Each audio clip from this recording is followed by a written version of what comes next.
Good evening, Lisa. Good evening, Andrew. Ooh, I'm falling. I'm on a tilt. The camera's on a tilt. You're not on a tilt. You're on a flat surface. My Well, you might be in the hole, but Right, are you being served? Mhm. The hold up. yes, You've been looking forward to this, haven't I you? have. Yes, yes. It's the highlight of what has been some lacklustre seasons recently. So Mr. Harmon comes down the steps with a broom in his hand. he does. I always wonder whether it's like Trigger's broom, that he's had it for years and it's had like 6 new handles and 5 new heads, but it's Okay. still the same broom. Right. It's stock taking night apparently, so Mr. Spooner and Mr. Humphries have got a notebook and they're Yeah. measuring things. Mhm. And Captain Peacock, Miss Brahms and a green Mrs. Slocum are looking at bras, Yes. aren't they? Yes. I spelt it with 2 R's, Okay. bras. Right. But yeah, Mr. Spooner and Mr. Humphries have got a pair of trousers with an inside leg which is 28 and 15. Mhm. And this is like one of the oldest jokes in the book. Yes. Apparently it was for a Welsh sheep farmer who lived on a steep hill. Yeah. Dear me. That's the sort of jokes you used to get in comics. Mhm. Enter Mr. Rumbold and Miss Belfridge, who are going home. Mhm. Miss Belfridge appears to have come off the set of A Low, A Low. Yeah, she's got like a beret and she's got a jar beret and a thing, yeah. long coat on. But she's getting a lift home off of Mr. Rumbold. Mhm. Although Mr. Humphrey said he got the motorbike and sidecar Yes, to give her a lift home. to give her one, to give her a lift home, and she says, but she thought he was completely the other way. Yes. Dearie me. Yes. Yeah, Mr. Rumbold hopes that they won't do the practical jokes Mhm. that are a tradition of stock taking night. Mhm. And Mr. Harmon mentions that he's got him 2 tickets for the back row at the Continental Cinema. Mm. And he says, I didn't hear that. Mhm. So he just repeats it louder. Yeah, he sort of bellows it at him, doesn't he? So they're off to see some hoo film, do you think? Maybe. Would you sit in the back row with Mr. Rumbold? No. You sat in you were offered the back row at the Museum of the Moving Image, Yes, weren't you? we were. Yes. You were? I wasn't there. No. When you it were was- with Nick. Yeah, it was Nick and I. Yeah. Yeah. Yeah. He didn't. And Nick didn't get it He at didn't all. quite get the reference. No, bless him. Yeah, so off Belfridge and Rumbold go. Mrs. Slocum sort of says about how a bottle of peroxide can cause all sorts of trouble. Mhm. Apparently Miss Belfridge is up for a rise and Captain Peacock recommended it or something. But Mrs. Slocum is reminded about how she got her senior position. Mhm. But she maintains that she was the right age, was very keen and was ready for it. which is probably how she got her position.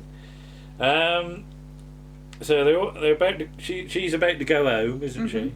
And enter Mr. Harmon, who's pisting all over the place, Yes. isn't he? And he does his little hand thing, doesn't he? It's ridiculous. But he says they're being robbed. There are 2 blokes going through the safe in accounts. See, now this is really not long at all. What? It's not long at all after Mr. Rumbold's left. Yeah. So where were they hiding? Yeah. And where's the rest of the staff of the store? Has everybody else finished their stock taking? Yeah. I Why don't is the know. ladies I and don't gentlemen's know. department taking so long? Yeah, I don't know. But apparently they've got Soxyacetylene blow lamps. Yes. I've used acetylene. Alright. Yeah, I mean atomic absorption spectroscopy, because there's some elements where you need a really powerful flame to get them ionised. Okay. But yeah. So yeah, I've you knew when you turned on the acetylene because the flame would go sort of. Okay. But yeah, you didn't want that getting out of control. No. So obviously they should ring the police, really. Although there is talk about if they caught them, it would be a feather in their cap. So Mr. Humphries doesn't like feathers. No, so they don't suit him. So Mrs. Slocum needs to spend a penny, doesn't she? So she goes off to the executive Washroom. washroom. Now, yeah, could they have a go and capture them? Because there are 4 men, although Mr. Humphries excuses himself because he's against violence. Yes. But they have got the element of surprise. But Mr. Harmon says they're over 6 foot and built like brick chicken houses. I had to make sure what my notes said there. But they're coming up in the lift. So everybody goes hide behind the ladies' counter. They do, yes. So in come the ruffians, one of whom is Michael Atwell. Yes. And the other chap I don't recognise from much. I think he's in Survivors. Oh, is he? Yeah, I'm not sure you say his surname, or if I would say it, but we'll put it in the comments. Right. Well, it's on IMDb. Well, yeah, that too. But yeah, they talk about maybe chucking the safe out of the window or something. Well, yeah, that's not this point, because they decide to have a look round. Yeah. Then they go into the office. Then when they come back, yeah, they say, "Oh no, just that when they go in." No, because they say see if there's a safe. See if there's a safe. Yeah. Because they've run out of soxyacetylene. Yes. So if they drop it out the window, it might. Yes, it's so much for staying secret though, because the plan is for them to lie low and then walk out with the shoppers in the morning. But yeah, they're a right pair of ruffians. Though Mr. Rumble did say "see you Monday," yeah. which hints this is a Friday or a Saturday. Okay. So yeah, maybe they could jump on them from behind.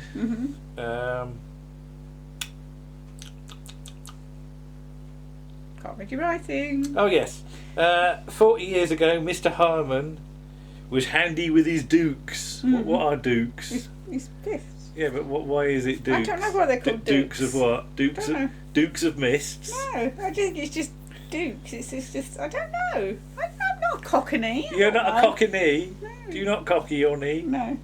Okay. You can look it up and put it in the He comments. used to fight for 10 bob a night, but he's only remembering it. It's not of any practical use. No.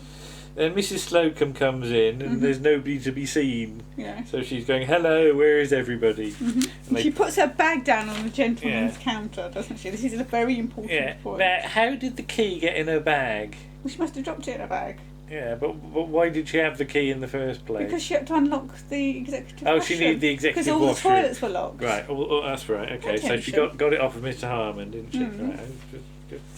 Yeah, so she almost immediately needs to spend another penny, doesn't she? Well, she's told that they're there. Told. Because apparently these men are growing. Yes. Because now they're over 7 foot tall. Yes. And mean with it.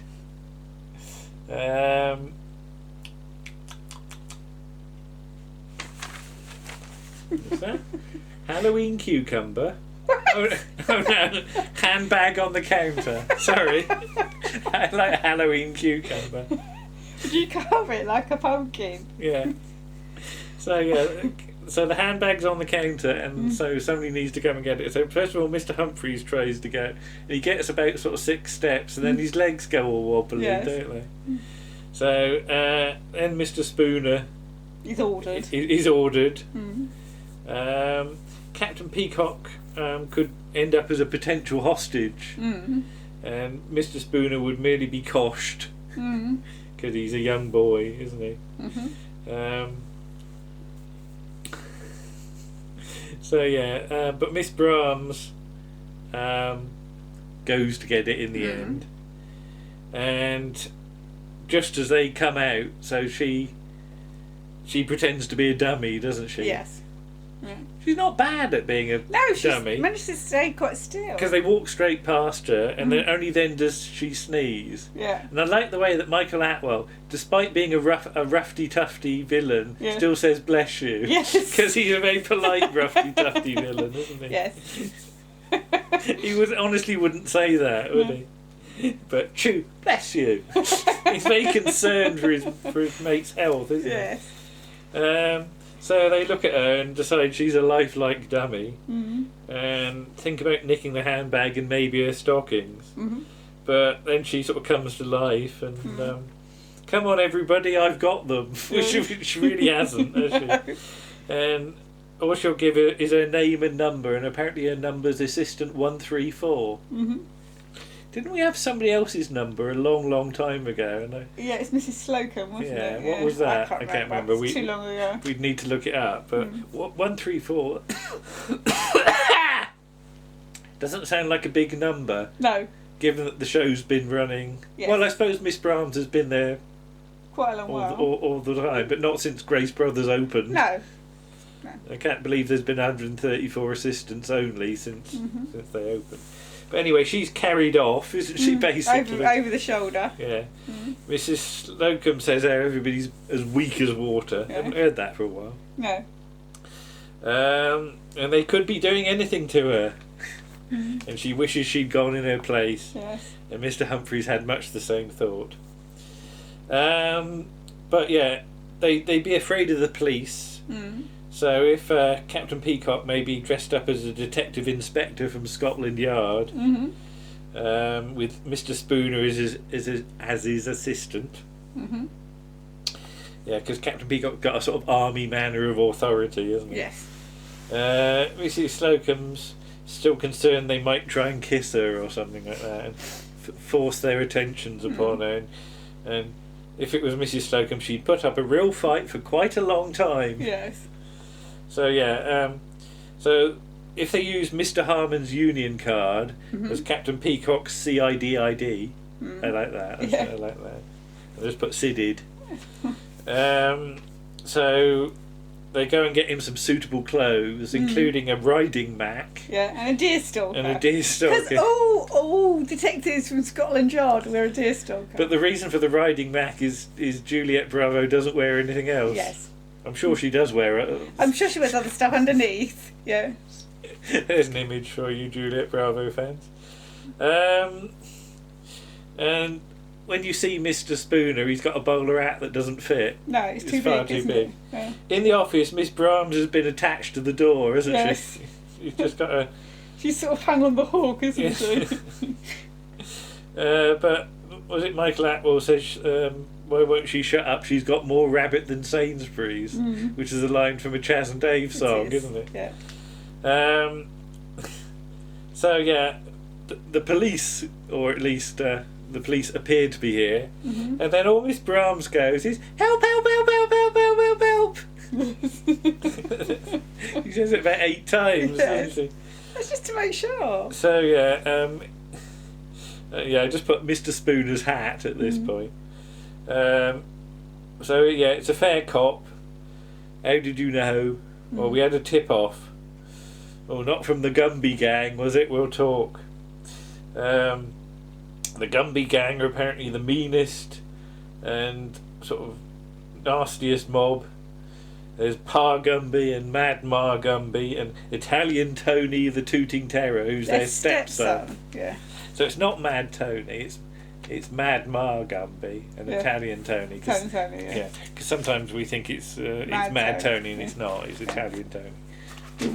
I've bent me edge over. Oh God, okay. So Mr. Spooner accidentally says yes, Captain Peacock. Yes. So they want another look at his union card, to which he gives them another his ID card. Yeah. Gives him a quick flash. Which is a quick flash, but yeah, it's merely the union card for packing and maintenance. So, oh dear, you're in deep water now. So they're going to get tied to the cupboard. Okay. And but Miss Brahms is not cowed, is she? She said she'll pick them out in court. Yes. And then she chucks the handbag out of the window with the key. Because Captain Peacock says he's got the master key and he can let them out. Yeah. So Mr. Harmon and co have been earwigging at the door, haven't they? So Mr. Harmon says he's got a plan, and we never quite find out what the plan is, because later on they're still coming up with plans. So whatever his first plan was, didn't work. Mr. Humphries' legs go again, and they have to carry him off, don't they? They still grasp his elbows, don't and his legs are like little flailing. Yeah. It's much like what Brian Blessed does to Nicola Bryant in Trial of Time, when he picks her up by her elbows and puts her down again. But yeah, 48 bent coat hangers later, Michael Atwell and his chum still haven't got into the safe. But their plan is basically to sort of walk out at 9 o'clock. So And then the Gumby Gang arrive. Yes. Well, no, because you sort of cut to them talking, and then you cut back. Oh, and sorry, they're all yes. asleep. Sorry, they're discussing the Gumby Gang. Yes. So yeah, Mr. Harmon and Mr. Humphries and Mrs. Slocum are sat on the steps, aren't they? Sort of just discussing it. So they're scared of the Gumby Gang. So maybe that would be the way to go. Yes. So yeah, a little bit little bit later. I like the way the two villains are asleep with their heads against each other, as though they're cuddling up, as though they're having a little cuddle. It's like cats, but they don't cuddle. Right. Not when they're washed. So Peacock and Spooner sort of get themselves free, don't they? And they free Miss Brahms. Miss Brahms is ungagged, and just as they're about to leave, they might have got away at that point. Well, not got away because they can't get out of the building. But but they might have got away from the office anyway. But yeah, just as they're about to leave, okay, use guys, freeze. Enter Pa Gumby. Now describe Pa Gumby. He's got a pinstripe suit. Yeah, he's got a pinstripe suit and a hat. He's got a little moustache. And a little moustache drawn on and a cigar. And he sort of does this weird American, Cockney American accent, doesn't he? The accents are all over the place. Yeah. They're not very bright, these robbers, are they? Then enter Mark Gumby. Come on, what's Mark Gumby look like? You said Mae West, haven't you? Yeah, she's sort of like Mae West, but like 30 years older than Mae West. And she's got a sort of hat and a blonde wig and a tight skirt, and she's smoking on those thin cigarettos, I think they're called, black ones. Right. So there's considerable applause for Ma Gumby, isn't there? Yes. But you don't seem to appreciate her yet. Yeah. Oh dear. So was it "Don't kill that one"? She says about Michael Atwell. Why don't you come down and see me sometime? Yeah. To which he says, "Don't you mean come up and see me sometime?" And she says, "No, I live in the basement." How does she say it? Can't do the accent. I can't. That's as good as it's going to get. Okay, but yeah, they're sort of scared. They are scared of the Gumby Gang because they said, we're only petty thieves. Have the share of. They give them all the money of our money. And then here we go. Enter Italian Tony, the Tooting Terror. And who's apparently even madder on the night of a full moon, and it's a full moon tonight. Michael Atwell, because I thought he only really laughed later on, but he starts to go at this point because he sort of sees John Inman and he's sort of face is he's supposed to be scared, isn't he? But he doesn't. His face is sort of twitching a bit because he's trying to stop himself from laughing. So what does Mr. Humphries look like? He's got a white Panama hat on and a white suit and a black sort of wig, which we find out is attached to the hat, and a little moustache, and a fan, which he uses to. So that's the thing, that he makes the entrance with the fan and flips the fan out and just fans himself, and and he does that "Hello, Mama, hello, Papa." What we got here? He's a whopper. About Michael Atwell, and yes. I do wonder how many times they've had to cut away from Michael Atwell from here on, just to cut round him. But yeah, holding me back. So chuck him out the window is one of his suggestions. But the robbers are told to go and get the drill from the electrical department. A drill. Not the drill. I'm sure there's not only one drill. But yeah, Michael Atwell sort of says to Johnny Inman about there's a rumour that he's keen on girls, and Miss Humphries says so long as it's only a rumour.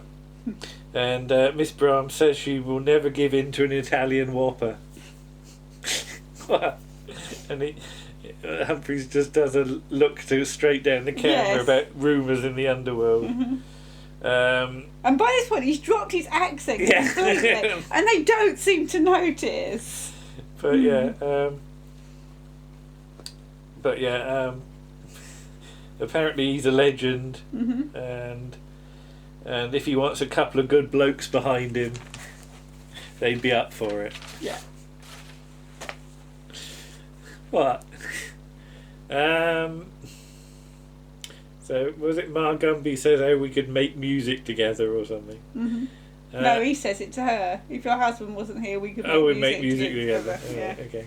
And she says, "It's a shame I sold the piano." Oh, yeah. It is very Mae West, the way she's delivering this. Not that I've really seen Mae West, but... Yeah, so they go off to... the electrical department. And how can they get out? Can they call the police or something? To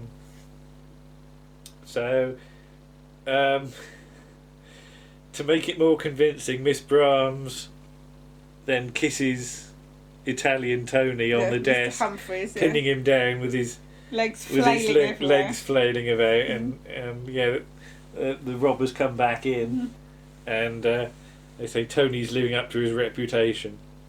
So Captain Peacock says if they telephone the man with the key to the safe, so they phone Mr. Rumbold. They have tried to phone the police, but they came back before they managed to tell them the full. So they phone Mr. Rumbold, who, when the phone goes, he sort of goes, "Ah!" when the phone goes. That'd be you. That'd be me going, "Oh, what?" And he's cuddling his Well, koala, you can just see his wife. Yes, you can see his wife laying in next bed. to him. Okay. Is that the only time we ever see her? I don't even think it's a person, is it? It's just a dummy or something. I don't know. It's just, 'cause they never move. Yeah. And he's got his red koala, Koala bear hot water bottle. Yeah. Is it a hot water? It looks I like it's just a teddy bear. Oh, I don't know. But yeah, so the trouble is, first of all, they say there's 5 desperate criminals, isn't there? Because obviously Mrs. Slocum and Mr. Harmon and Mr. Humphries are meant to be criminals as well. So Mr. Rumbold says the only thing in the safe is his teacup and biscuits.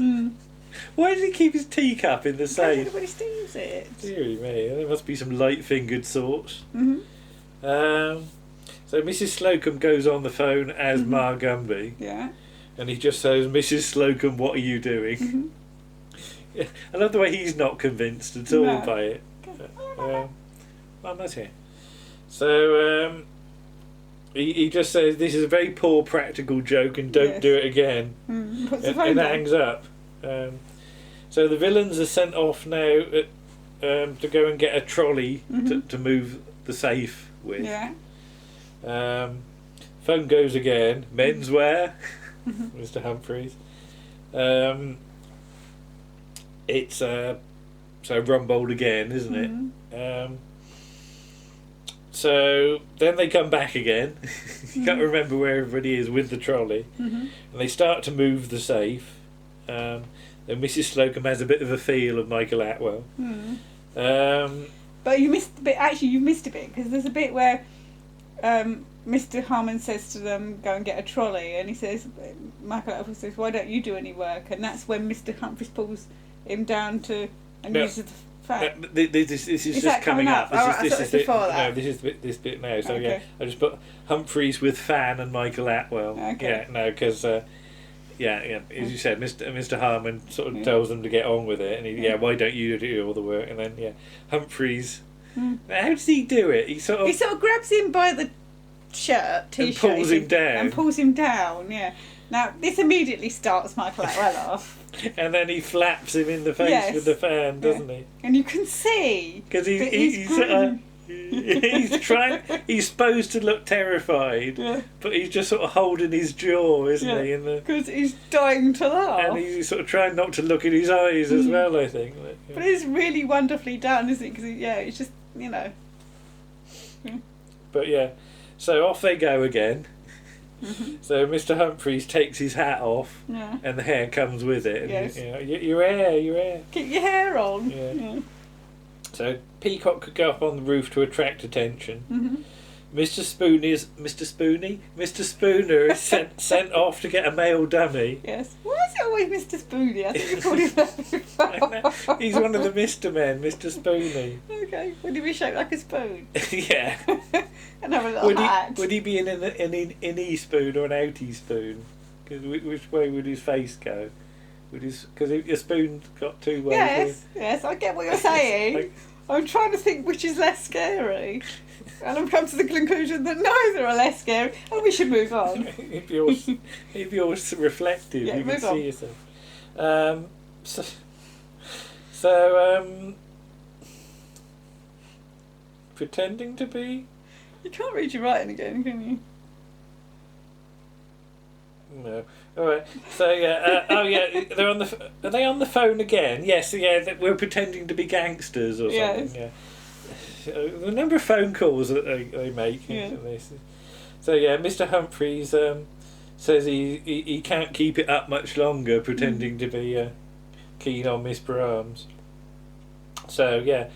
So Mr. Spooner's gonna dangle. Going to dangle the dummy Mr. out. Spooner's not going to dangle out the window, is he? Mr. Spooner brings the dummy to be dangled out the window. Mrs. Slocum and Mr. Humphries are going to dangle it yeah. out of the window. Yeah. Why Captain Peacock pretend escapes it's up to the Captain roof. Peacock whilst he goes up to the roof. So the robbers come back and they're like appalled at this violent action, but then the dummy sort of breaks. The legs give way, don't come they? off, and they're just left with false legs. Yes. And so I presume they just think he's fallen out the window at this point. I suppose so. Yeah. But there's no scream or anything, No. obviously. But yeah. So yeah, what's it? Mr. Humphries goes off to She tells him to go out and find something to grab eat. a sandwich. Yeah. Or He something. takes Miss Brahms with him, Yeah. doesn't he? Oh yeah. She, So, and she does a long suffering look. Yeah. So Peacock's up on the roof striking matches, and Humphries and Brahms appear behind him and shock him. And then make him nearly fall off the roof. Yeah. Yeah. So then they tie a rope round Mr. Humphries and he's lowered over the edge. Yes. Miss Brahms gives him another kiss. Yes, and he's like, go and get carried away in your part. But He says if he's not home by 1 o'clock, his mother will lock the door. Not home by 1. Yeah. So he's lowered. But there's not much rope, is there? No, not enough rope, and he sort of stops in front of the office window. Yeah. So he said, wants to see if you want mustardo on your sandwiches. So then there's a police announcement. Yes.